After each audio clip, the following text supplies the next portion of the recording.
திரைப்பட நடிகர் கிருஷ்ணா மீது அவரது மனைவி ஹேமலதா கோவை துடியலூர் மகளிர் காவல் நிலையத்தில் வரதட்சணை புகார் அளித்துள்ளார். கழுகு, யாமிருக்க பயமே உள்ளிட்ட படங்களில் நடித்தவர் கிருஷ்ணா.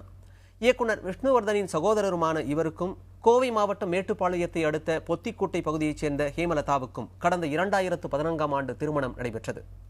ஃபேஸ்புக்கில் மலர்ந்த காதல் திருமணத்தில் முடிந்த நிலையில் திரைத்துறையில் முன்னேற வேண்டும் என்பதற்காக கிருஷ்ணா வரதட்சணை கேட்டு மிரட்டியதாக ஹேமலதா புகார் அளித்திருக்கிறார்.